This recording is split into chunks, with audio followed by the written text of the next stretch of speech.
shit's in the safe. Got me a spot out the way. Nigga just tryna be safe. Let's get to the sports talk.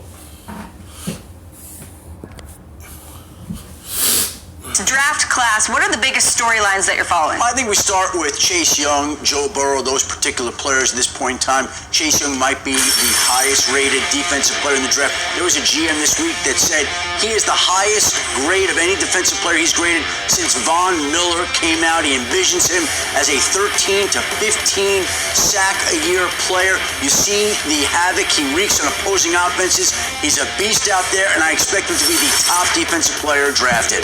As for Joe Burrow, the quarterback, there may not be. I feel like whoever drafted Chase Young, he would change that defense in an instant.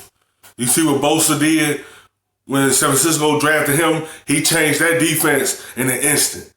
The impact that you bring to a team, it rub off on every teammate, and then it goes. That's the difference Chase Young could do. The same thing Bosa did for San Francisco, he changed every day as soon as he got in there. He could do that as soon as he stepped on the field. He could change the defense in an instant and turn that defense to a solid defense for a year. A quarterback whose stock has risen more than his this year. He's vaulted himself into a top pick in the draft, maybe even the top overall pick. One scout compared him to Jared Goff, who also wound up going number one in his particular draft, but that's the type of play that you get from Joe Burrow. But the biggest point of controversy, as you know, is Alabama quarterback Tua Tagovailoa because of... He's same thing with him. Joe Burrow could be an impact quarterback.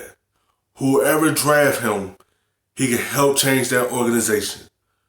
Once you build a system that fits him in the NFL, he's going to change a franchise in an instant. When he draft him, the adversity he already went through in college, he could bring it on to the next level. The injury that he suffered against Mississippi State on November 16th, had the major hip surgery on November 18th. He's been through a media interview sessions this week, and he admitted he just had started rehab on slow rehab on part of that hip, and has expressed some doubt as to where he's going to be by the time he has to declare on January 20th when underclassmen have to declare for the draft.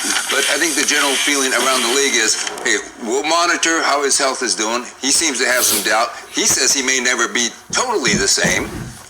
But at the same time, I've talked to teams that are picking in the top 10, and I've talked to teams that will be picking between 10 and 20, and they have no doubt that he is going to be a first rounder as long as there's a positive report.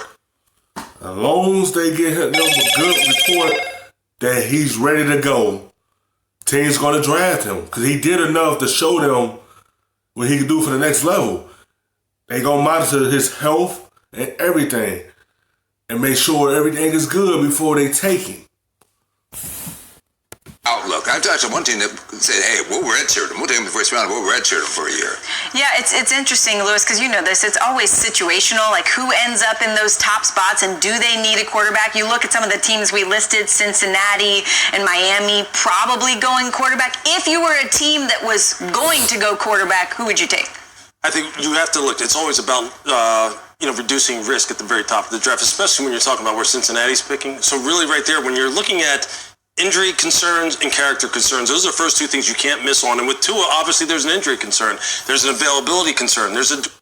That's why if you draft him, let him sit for a year. Just be on the safe side, so you can save him for longevity for the franchise. Just let him sit for a year and just learn.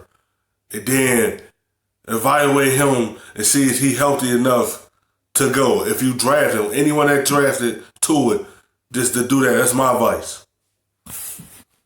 Durability, a longevity concern. So how could you pick him at the very top of the draft? I don't know how you can make that kind of pick, especially considering the fact that he's already himself expressing some doubt about just how available he's going to be. Joe Burrow has to be sitting at the very top of the draft for Cincinnati right there. And even then, with Chase Young being as unique and as special as he is, he still has to be in the conversation, right, even if Cincinnati is sitting there. Because I can guarantee you this, the other two teams picking behind them, the Giants and the Redskins right now, I promise you they would take him. They would take Chase Young.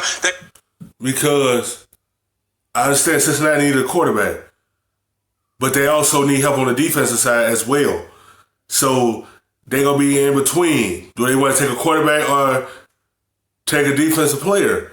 Because they need both on both sides. Card would be turned in like this. It would be simultaneous. They'd be like, 1-0, we have another pick in, and we'd be in that fast because the kid is that special. Well, and the other thing we have to remember that we've been shown time and time again, especially in recent years, is you can get good value at a quarterback later.